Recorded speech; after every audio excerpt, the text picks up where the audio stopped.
Welcome to వి3 news లక్ష్యం సమాజితం. నేను మీ anchor scene. ఈరోజు హైదరాబాద్ పట్టణంలో సైదాబాద్ మరియు ఐఎస్ఆర్ డివిజన్లో గల సింగిరేణి కాలనీకి విచ్చేసాం. ఇక్కడ హైదరాబాద్ పచ్చదనం పరిశుభ్రంగా ఉండాలంటే ఇక్కడ సింగిరేణి ప్రజలు ముందుగా ఆరోగ్యంగా ఉండాలి. ఇక్కడ మనం చూస్తున్నట్టయితే ఇక్కడ నివసించే ప్రజలకు సమస్యలు ఎలా ఉన్నాయంటే మనం వి3 న్యూస్ స్పెషల్ ఫోకస్ ద్వారా చూద్దాం. హైదరాబాద్లో ఎక్కడ చెత్త ఉన్న క్లీనింగ్ చేయాలంటే ఇక్కడ మీకు కానొస్తున్నటువంటి ఆటోలు ప్రతి ఒక్కరూ పొద్దున్నే ఉదయాన్నే 4 గంటలకు లేచి 12 గంటల వరకు ఇంటికి తిరిగి వారి యొక్క చెత్తను సేకరించి ఎదుటివారి ఆరోగ్యం గురించి పోరాడే వీరికి ఈరోజు ఆరోగ్య సమస్యలు తలెత్తుతున్నాయి. అవి ఎలా ఉన్నాయి, ఎంతమంది చనిపోతున్నారు అనే విషయంపై ఈరోజు వి3 న్యూస్ స్పెషల్ ఫోకస్ చూద్దాం.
అంటే ఈ వానలు సకాలు ఏమంటావు, పండించుకుందామంటే ఇక బాయికాడలు ఇల్లేవు.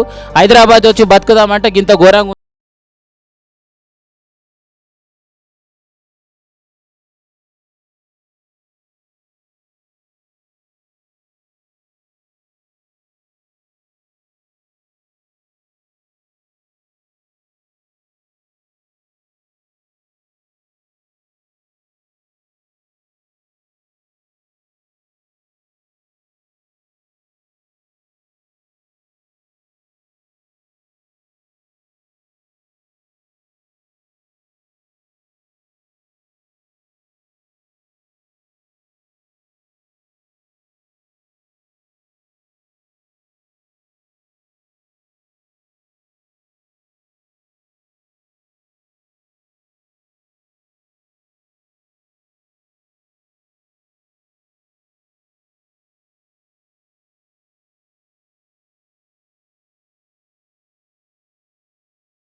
వాయమ్మో వాయమ్మో ఏంది నాయన ఈ బస్తీ. ఒక 10 నిమిషాలు వచ్చి వార్త తీసుకొని కానీ ఇంత బాధ అనిపిస్తుంది. కానీ రోజు 24 గంటల నుంచి ఎట్లా బతుర్రేమో చూడాలమ్మ. వాళ్ళకి అన్న డబ్బా పట్టుకొని వస్తుండే. ఏమి అన్న ఏడుకోయేస్తున్నావే? దాదా 2 ముచ్చట్లు అడుచుకుంటా. ఓయమ్మో ఈ అన్న ఇక ఆడికే లండన్ పోయేస్తున్నట్టు మళ్ళీ ఎంత చక్కగా ఉందో అడిగి తెలుసుకుంటా దా. అన్న నమస్తేనే. నమస్తే అన్న. ఏం పేరు నీ పేరు? సీను. ఏడుకోయేస్తున్నావు మళ్ళీ డబ్బా పట్టుకొని వస్తున్నావు? బాత్రూమ్కి పోయి వస్తున్నా. బాత్రూమా? మళ్ళీ ఏడగట్టిన ఇటెంకల బాత్రూమ్లు? బాత్రూమ్ లేదు, చెట్ల కింద పోతున్నాం. చెట్ల కింద పోతావు? మరి చుట్టుముట్టు మీ వాళ్ళే ఉంటారు. ఈ పందులకి ఇట్లా కూర్చుంటే మళ్ళీ ఆరోగ్య సమస్యలు ఎవరు పట్టించుకుంటారు. ఎవరు పట్టించుకుంటలేరని ఇంకా ఖరాబ్ చేస్తున్నారు. మళ్ళీ ఏం చేస్తాం మరి ఇంకా. అంటే ఇక బాత్రూములు లేవు, పైకాన్ లేవు, ఇంకేడేరగాలి. ఏడేరగాలి మరి. ఏరగానే చోట్లేదు కదా. మరి మీరు ఓట్లు వేసేటప్పుడు మీ లీడర్లు మీకు వాగ్దానం ఇచ్చి మరి మస్తుగా వస్తారు పోతారు. ఇంకా బాత్రూమ్ ఇప్పిస్తాం, ఇది ఇప్పిస్తాం, అది ఇప్పిస్తాం, ఓడి ఇప్పారు. ఎన్నేళ్ళు ఆయన ఉండబట్టి? 10-15 ఏళ్ళు. 15 ఏళ్ళ సంది ఇదే పరిస్థితి. అబ్బబ్బబ్బబ్బబ్బబ్బా ఎంత ఘోరముల్లా. 15 ఏళ్ళు అంటే అన్న వచ్చి ఇక్కడికి ఎక్కడ అన్న మీ ఊరే ఊరు? మళ్ళీ సొంత ఊరు దేవరకొండ తెల్దరపల్లి. దేవరకొండ చంద్రపల్లి. ఏం పని చేస్తుంటావు? అట్నే ఆటోలు నడిపిస్తావు. ఏదో ఆటో నడిపించి జీవనం సాగిస్తుంది. కానీ మిమ్మల్ని డెవలప్ చేయనీకైతే ఏ ప్రభుత్వం ముందుకు వస్తలేదు. ఏ ప్రభుత్వం లేదు. వాళ్ళ ఓటు వేసుకుంటారు పోతారు అంతే. ఎవరు పట్టించుకుంటారు. ఇక ప్రభుత్వం వచ్చింది, తెలంగాణ వచ్చినాక మేమైతే మంచిగా బాగుపడతాం అనుకోరు. కానీ బాగుపడ్డట్టు ఏం లేదు. ఎందుకంటే మీ అందరి గానే వస్తుంది. గల్లీ ఏ గల్లీ చూసినా మురికి నీళ్ళు తప్ప వేరేది ఏం లేదు. మొత్తం ఇరుకు రోడ్లు. వీళ్ళ పరిస్థితి అయితే చాలా ఘోరంగా ఉంది. అయినా అయితే చెప్పిండు ఏడకోయి వస్తున్నాం అంటే నేను దొడ్డికోయి వస్తున్నాను. మా దొడ్డికోయి వస్తున్నా అంటున్నా. మళ్ళీ పైకాన్లు ఏడ కానొస్తలేవు అంటే మాకు చెట్ల కిందనే దొడ్డి, పందులకి ఇండ్లని, పందులు ఉండనీకనే అదే ఇండ్లు, ఇక మేము ఉండనీక కూడా ఇదే ఇండ్లు అని చెప్పేసి అన్న ముచ్చట్లయితే చెప్పిండు. మళ్ళీ ఇంకో ఇక్కడున్న యువకుల్ని కూడా అడిగి తెలుసుకుందాం మళ్ళీ ఇంకా సమస్యలు ఏమేమి ఉన్నాయో. మీరు అక్కడ చూస్తున్నట్టయితే ఇక డైరెక్ట్గా వీధిలో ఎంత చక్కగా అన్న ఇక అది పోస్తుండు కదా, ఇక చెప్పేటట్టు ఉండదు. కానీ ఇంత ఘోరంగా ఉంది ఇక్కడ. ఇక మరీ ఎంత ఘోరం అంటే ఇక మాటలలో చెప్పే విధంగా లేదు. అయితే ఇక్కడ ఒక యువకుడు ఉండు కాలనీకి సంబంధించి అడుచుకుందాం. అన్న నమస్తే. నమస్తే అన్న. నా పేరు అశోక్ రాథోడ్ అన్న. ఏం చేస్తుంటావు? నేను చదువుతున్నాను. నేను డిగ్రీ కంప్లీట్ అయిపోయింది. నేను శివలాల్ ఉత్సవ కమిటీ రాష్ట్ర అధ్యక్షుడిని. ఇలా 2-3 వారాల నుంచి ఈ కాలనీలో విశ్వ జ్వరాలు సోకుతున్నాయన్న. ఇక్కడ రోజు ఒకరు చనిపోవడం జరుగుతుందన్న. కానీ ఇక్కడ ఏ అధికారులు, ఏ గవర్నమెంట్ కానీ ఎవరు ఎంత చెప్పినా వాళ్ళకి పట్టించుకునే అవసరం కూడా లేదంట అన్నట్టుందన్న ఈ పరిస్థితి. మనం చూస్తూనే ఉంటాం. మనకు ఇక్కడ ఈ బాత్రూము, ఈ గురిసెల స్కూల్ పిల్లలు పోవాలన్నా జ్వరాలతో ఇంట్లోనే ఉన్నారు. ఒక్కొక్క ఇంట్లో 4 నుంచి 5 ఒక్కొక్క ఇంట్లో అసలు వాళ్ళ అమ్మ నాన్న పోషించి వాళ్ళని తెచ్చే పరిస్థితిలో కూడా లేరు. అందరు ఇంట్లోనే జ్వరంతో సోకున్నారు. నా దగ్గర చూడొచ్చు. నేను ఇలా 1-2 వారాల నుంచి వాళ్ళు ఎవరెవరు జ్వరాలు వస్తున్నాయి అందరి పేర్లు అంతా నేను తీసుకున్నాను. ఇవి నా దగ్గర అన్ని లిస్టులు ఉన్నాయి. నేను ప్రతి ఒక్క గవర్నమెంట్ దగ్గరికి వెళ్తున్నా. కానీ వాళ్ళు ఎలాంటి రెస్పాన్స్ అయితే ఇవ్వడం లేదన్న ఇప్పటివరకు. మీరు వచ్చి ఇక్కడ ఈ కాలనీ సమస్యలు తెలుసుకున్నందుకు ముఖ్యంగా V3 న్యూస్ వారికి నా తరపు నుంచి, కమిటీ సింగరేణి కాలనీ తరపు నుంచి, అలాగే నా కమిటీ నుంచి కృతజ్ఞతలు చెప్తున్నా అన్న. ఇంకా ఇవి చాలా ఉన్నాయి. ఇక్కడ నుంచి స్టార్ట్ చేస్తే కింది వరకు దాదాపు 20,000 మంది ఈ గురిసెలలో నివసిస్తున్నారన్న. వీళ్ళందరూ తెలంగాణ స్టేట్లోనే కాకుండా వేరే స్టేట్లో నుంచి ఉండి, మనం తమిళనాడు అనుకోవచ్చు, ఇప్పుడు ఆంధ్రప్రదేశ్ అనుకోవచ్చు, కర్ణాటక అనుకోవచ్చు, అందరూ కులాలకి సంబంధం లేకుండా అందరూ అన్నతమ్ముళ్ళగా కలిసి ఉంటుంటే ఇక్కడ ఈ పరిస్థితి అసలు పట్టించుకునే అవసరం కూడా ఎవరికి పడతలేదన్న. ఇక్కడ మేము సమస్యల కోసం కార్పొరేటర్ దగ్గరికి వెళ్తే, అరే మీకేముందరా, కుక్కలకి బిస్కెట్ ఇచ్చినట్టు మీకు ఇస్తే మీరు ఓట్లు వేస్తారు, మీకు అవసరం లేదు, మీరు వండరా, అవసరం మీకు పైసలు ఇచ్చినా కదా అంటారు. ఎవరు మీ కార్పొరేటర్? ఇక్కడ మా కార్పొరేటర్ సామసుందర్ రెడ్డి అన్న. అసలు ఎప్పుడు కాలనీకి కూడా రాడు. వస్తా రోడ్కి వెళ్ళిపోతాడు. కానీ లోతట్టు ప్రాంతాలకి ఈ మురికివాడలలో మాత్రం అసలు రాను. ఇంకో ఎమ్మెల్యే కూడా ఉన్నాడు, మా ఎమ్మెల్యే. అక్కడ యాకుత్పుర అయ్యసదన్ అవతలనే ఉంటాడు. కానీ ఆయన ఇక్కడ సైడ్ వచ్చి ఆయన ముఖం కూడా ఎట్లుందో ఈ సింగరేణి కాలనీ బస్తీ వాళ్ళకి ఎవరికి తెలియదు కూడా అన్న. ఇంకా ఎంపీ ఉన్నాడా? ఎంపీ కానీ మీ దగ్గరికి ఓట్ల కోసం వచ్చినప్పుడు మీకు ఏమని వాగ్దానం చేసిండు? ఏమేమి చేస్తానంటే ఎట్లా చేస్తాను? మా దగ్గర లాస్ట్ టైం కార్పొరేటర్ కన్నా స్వయంగా మన ఐటీ మంత్రి గారు కేటీఆర్ గారే వచ్చారు ఇక్కడికి. కేటీఆర్కి వచ్చినప్పుడు నేను అవసరమైతే అయ్యసదన్ డివిజన్ లోపట సింగరేణి కాలనీని నా ఊరులాగా నేను దత్తకు తీసుకుంటున్నాను చెప్పడం కూడా జరిగిందన్న. కానీ ఆయన 2 సార్లు మంత్రి అయింది, కానీ ఇప్పటి వరకు ఆ కాలనీ సమస్యలు ఎలా ఉన్నాయి, ఏమవుతున్నాయి, అసలు అవుతున్నాయా లేవా కానీ తెలుసుకోవడం కూడా లేదంటే ఎంత ఘోరమైన పరిస్థితి ఒకసారి ఆలోచించాల్సిన అవసరం కూడా ఉంది. కేటీఆర్ మొన్న అయినప్పుడు వచ్చిండా లేక ఫస్ట్ అయినప్పుడు వచ్చిండా? ఫస్ట్ కార్పొరేటర్ ఎలక్షన్ అప్పుడే వచ్చిండన్న. అందుకే ఇప్పటికి 2 సార్లు మంత్రి అయిండు. కానీ ఇప్పటి వరకు కాలనీ సైడ్ కూడా కానీ ఒక్కసారి కూడా పరిస్థితులు ఎట్లా ఉన్నాయి, ప్రజలు ఎట్లున్నారు, ఏం ఇబ్బంది ఉన్నాయి తెలుసుకోవాలని అవసరం రారు కూడా రారన్న. అసలు మీ కాలనీ ఎమ్మెల్యే పేరు ఏం పేరు? మా కాలనీ ఎమ్మెల్యే పేరు పాషా ఖాదీర్ అన్న, సయ్యద్ పాషా ఖాదీర్. ఆయన అసలు ఎట్లుంటాడో మాకు కూడా తెలియదు. మేము ఆయనని ఎప్పుడు టీవీలలో అట్లా చూస్తుంటాం, కానీ అసలు కాలనీకి వచ్చే ఒక్కరోజు కాలనీ తెలుసో తెలియదో కూడా నాకు డౌట్ వస్తుంది ఇప్పుడు. ఎందుకంటే ఒక్కరోజు కూడా కనీసం ఎలక్షన్ టైంలో కూడా వచ్చి मैं ये करता हूँ मैं वो करता हूँ ఓట్ దాలో हमारे साथ रहो तुम्हारे साथ हम रहते అంటాడు. కానీ ఇప్పటివరకు ఒకరు ఎమ్మెల్యే అంటాడు, కేటీఆర్ అంటాడు, అందరు అంటారు, కానీ ఇవన్నీ మాటలకే అయిపోయినాయి, ఇవన్నీ తుంగలో తొక్కుతున్నారు అందరూ. ఇంకోటి ఇక్కడ ఆ ప్లేస్ లేదంటే అంగన్వాడీ కోసం అని చెప్పేసి 2 సంవత్సరాల క్రితం అన్న మేము ప్లేస్ చూపించాం ఇక్కడ కట్టండి అని చెప్పేసి వాళ్ళు గుంతలతో వెళ్ళిపోయారన్న. ఆ గుంతలలో ఏమైందంటే స్టోరేజ్ వాటర్ అట్లానే రెయిన్ వాటర్ కానీ ఆ స్టోరేజ్ వాటర్ అట్లానే నిండి దాంట్లో దోమలు చెత్త అంతా అక్కడే స్టోరేజ్ అయిపోయి పిల్లలకు సొక్కుతుందన్న. ఈరోజు పిల్లలకు స్కూల్ వెళ్ళాలన్నా ఒక్క స్కూల్ సరిగ్గా లేదన్న. ఆ స్కూల్కి వెళ్ళాలన్నా దాంట్లో బాత్రూమ్ లేదు. ఆ బాత్రూమ్ వెళ్ళాలన్నా మళ్ళీ ఇక్కడ ఇదే ప్లేస్లోకి రావాలి మళ్ళీ.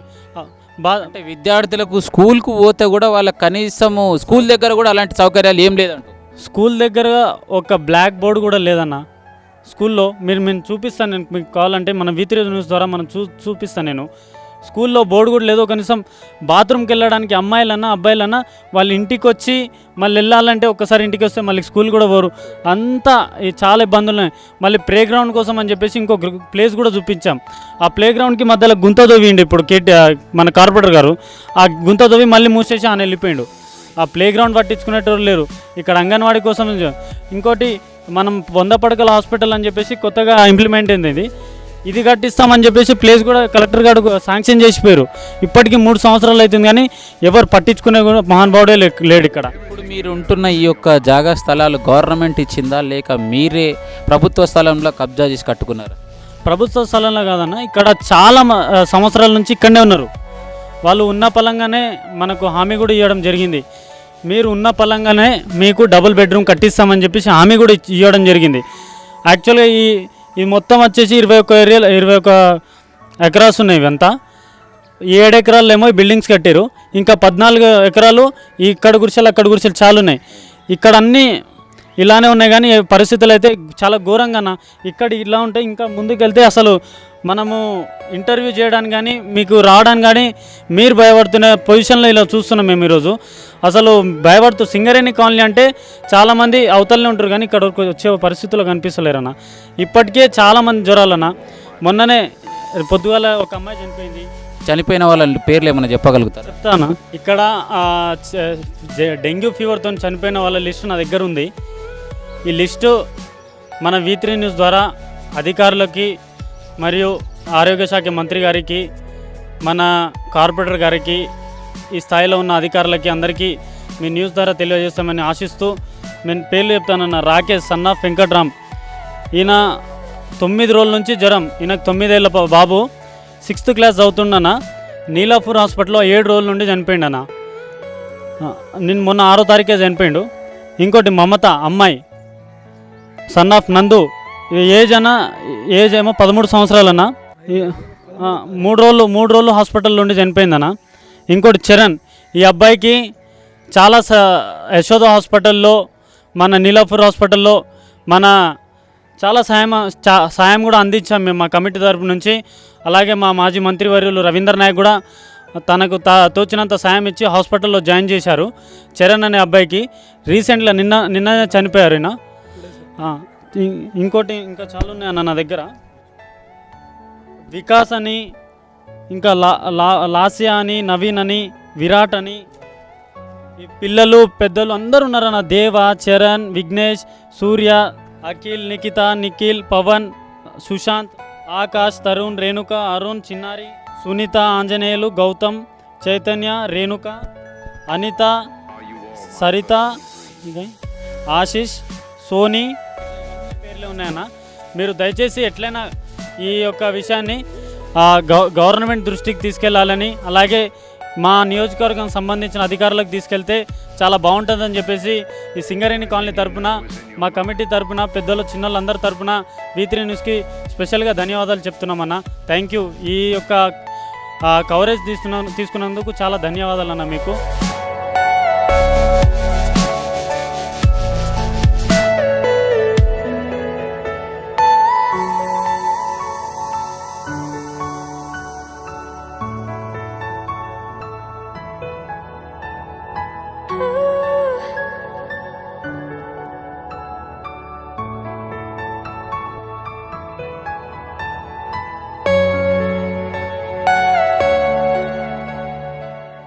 ఇక్కడ చూస్తున్నట్టయితే బస్తీ వాసులు మన దగ్గర ఉన్నారు. వాళ్ళని కూడా అడిగి తెలుసుకుందాం వాళ్ళ సమస్యలు ఎలా ఉన్నాయి, ఎలా ఉంటున్నారు.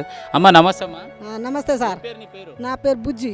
ఎట్లున్నావు? ఏముండదు సార్, ఇగో అంత గలీజ్గా ఉన్నావు. ఇగో ఈడకొని అంతా ఇగో పందులు వస్తున్నాయి, దోమలు వస్తున్నాయి, కాలువ ఉన్నాయి, మళ్ళీ కుక్కలు వస్తున్నాయి. ఈడకొని పందులు అంతా ఇగో రొచ్చు చూసిపోతున్నారు. డేనీస్ చూపిస్తామని అన్నారు, మళ్ళీ డేనీస్ లేవు. మాకు ఓట్లు వేసి మీకు డబుల్ బెడ్రూమ్ ఇస్తామని అన్నాడు. డబుల్ బెడ్రూమ్ లేవు, ఏం లేవు. ఇగో తడికల గుడిసెలా ఉన్నాం మేము. ఓ 10-20 సంవత్సరాలు మేము ఇడికి వచ్చి. ఇదే పరిస్థితి, ఇదే గోస. మళ్ళీ వాన వస్తే ఇంట్లోకే నీళ్ళు వస్తుంది, ఇంట్లోకే దూర పడుతుంది. మళ్ళీ చేరు ఇది చేసినట్టు గుమ్రాలే, మళ్ళీ మట్టి లేవు, ఏం లేవు. అంత వస్తున్నాయి, మాకు ఏం ఫాయిదా లేవు. మీకు ప్రధానంగా ఇక్కడ ఉన్న వారికి డ్రైనేజీ ఇలానే ఉందా, ఇంకేమన్నా లోపలికి వెళ్ళి? అదే ఇదే పచ్చనే ఉండవు, అంత గలీజులే ఉండవు, వాసనలే ఉండవు. మేము వాసన, మాకు డేనీస్ లేవు, మాకు బాత్రూమ్ లేవు, కరెంట్ లేవు, ఏం లేవు. కరెంట్ వస్తాయి, ఆయనకు రోడ్డు మీద పోవాలి. ఆయనకు పోయి వారం 100 రూపాయలు 150 రూపాయలు ఆయనకు ఇస్తేనే ఆయన కరెంట్ పెడతాడు, లేకుంటే పీకేస్తాడు. అంటే మీకు ఇక్కడ ఉన్నవారు కనీసం కరెంటు సదుపాయాలు కూడా లేవు? కరెంట్ ఉంది కానీ మాకు నీళ్ళకు కూడా సరి మంచిగా నీళ్ళు వస్తలేవు. అంత గలీజ్ నీళ్ళు వస్తున్నాయి. నల్లలు కూడా లేవు, రోడ్డు కూడా లేవు. మాకు ఈడ ఒక థమాలు వేస్తామని అన్నారు, ఒక థమం లేవు. ఎంత రోగాలు వస్తున్నాయి, ఇంతోటి పిల్లలకు జ్వరం వస్తున్నాయి, పిల్లలకు హాస్పిటల్లో పడుతుండ్రు. 4 పిల్లలు చచ్చిపోయినరు. 4 పిల్లలు చచ్చిపోతే హాస్పిటల్లో కూడా పడతలేరు వాళ్ళు. మనం ప్రధానంగా ఇక్కడ చూసుకున్నట్టయితే గత 20 సంవత్సరాల నుంచి వీళ్ళు ఇక్కడ నివాసం ఉంటున్నారు. ఎలాంటి లైట్ల సౌకర్యం లేదు, మంచినీటి సౌకర్యం లేదు. అలాగే ఇక్కడ మీరు చూస్తున్నట్టయితే డ్రైనేజ్ పరిస్థితి అయితే అంటే ఇక మొత్తం రోడ్డు మీదనే ఇక మీదికెళ్ళి పొంగి పొర్లుతుంది. ఇలాంటి పరిస్థితి ఉంటే వాళ్ళ ఆరోగ్యాలు మంచిగా ఉంటాయని ఎలా అనుకుంటారు? ఇంకా ముందెళ్ళి ఇంకా ప్రధాన సమస్యలు చూసుకుందాం. అయితే సింగరేణి కాలనీలో గత వారం రోజుల సంది ఆరోగ్య సమస్యతో బాధపడుతున్నా అన్న ఇక్కడ మన దగ్గర ఉన్నాడు, కనుక్కుందాం వారి మాట. అన్న నమస్తేనే. నా పేరు గోపి అన్న. గోపి, ఏం చేస్తుంటావు? ఆటో నడుపుతున్నా. ఏమైంది మళ్ళీ ఇంత ఘోరంగా ఉన్నావు? జ్వరం వస్తుందన్నా. ఎన్ని రోజులు ఇట్లా రాబట్టి? ఇవాళ వారం రోజులే. వారం రోజులు అయితే మళ్ళీ దాకా చూపించుకుంటున్నావా? చూపిస్తున్నా, తక్కువ అయితే లేదు. తక్కువ అయితే లేదు. ఇక్కడ చూస్తున్నట్టే పరిస్థితి చాలా ఘోరంగా ఉంది. ఎందుకంటే ఓట్లు వచ్చినప్పుడేమో ప్రతి ఒక్కరికి ఇక్కడికి విచ్చేసి మాకు ఓట్లు వేయండి, మేము గెలిచినాక మీకు ప్రతి ఏర్పాట్లు చేస్తామని వాగ్దానం ఇచ్చి ఇప్పటికైతే గత 5 సంవత్సరాల నుంచి ఎలాంటి ఇక్కడ ముఖం కూడా చూడకుండా మమ్మల్ని క్లిష్ట పరిస్థితుల్లో చూస్తున్నారని చెప్పేసి వాళ్ళ ఆవేదన వ్యక్తం చేస్తున్నారు. ఇంకా కొన్ని విషయాలు ముందుకెళ్ళి తెలుసుకుందాం.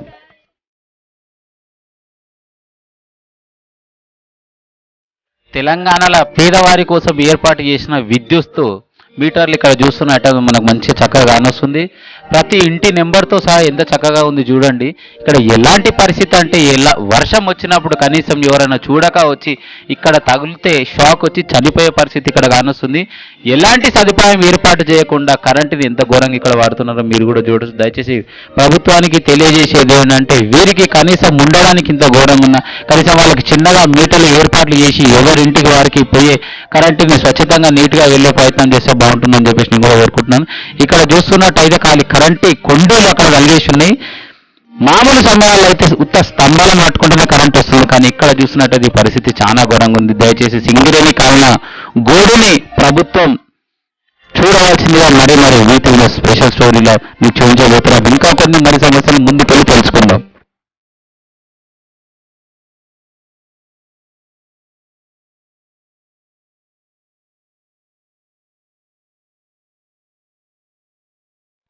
ఇప్పుడు మనం చూస్తున్నట్టయితే బస్తీ వాసులతోటి మనం ఉన్నాము. వాళ్ళని కూడా ఇంకా రెండు ముచ్చట్లు అడిగి తెలుసుకుందాం. అమ్మ నమస్తే అమ్మా. నమస్తే ఏం సార్. పేరు మీ పేరు? సార్ నా పేరు పద్మ. పద్మమ్మ ఏం చేస్తుంటావు? ఇప్పుడు మా కాలనీ వరకు అయితే చాలా ఘోరం జరుగుతుంది. కావాలని కేసీఆర్ చేస్తుండా దీనికి. ఎందుకంటే మాకు ఇంతకు ముందు ఒక నెల ముందు వాటర్ వచ్చింది, చాలా ఖరాబ్ వాటర్ వచ్చింది. మేము బీదోళ్ళం కావాలని తాగేసినాం, అది అనుకోకుండా తాగేసినాం.